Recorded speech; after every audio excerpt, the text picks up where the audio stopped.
দু পিস মাল কমপ্লিট হয়ে গেল। এবার লাইন চার্জ করছি, দেখি লাইন চার্জ করতে হবে।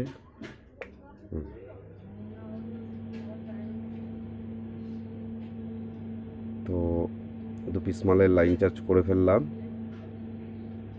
ঠিক আছে।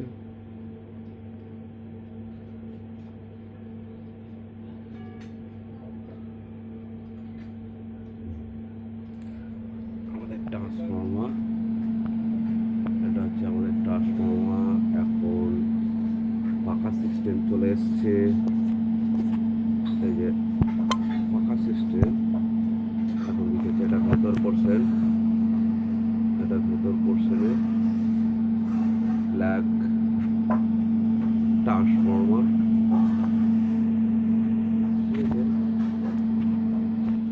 যাই হোক দু পিস মাল কমপ্লিট।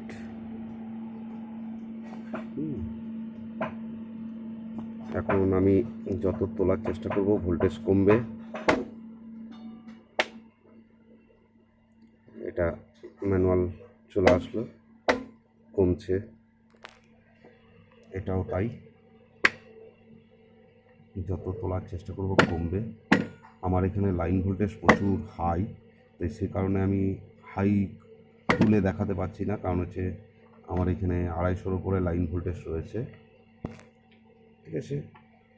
আর এটাকে উল্টো ঘুরিয়ে দিলে এই দিকে বা নিচে করলে এটা বন্ধ হয়ে যাবে, আউটপুট শুধু ফ্যানটা চলবে, আর এমনি বক্স বন্ধ হয়ে যাবে, আউটপুট বন্ধ হয়ে যাবে, তখন এই সিগন্যালটা দেবে।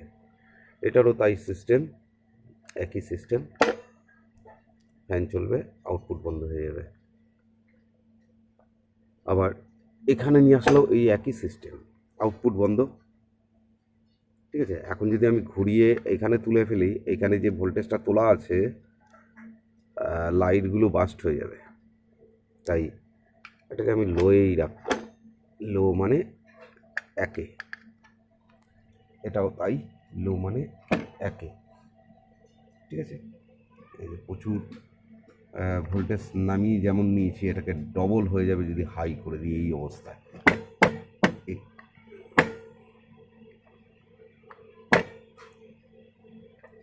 এইবার হাই করা যেতে পারে,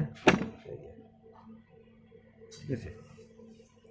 এটাকে যেমন আবার আমি একে নিয়ে আসবো, একে নিয়ে এসে এটাকে হাই করা যেতে পারে। তো যাই হোক মাল কমপ্লিট, এবার বন্ধ করছি।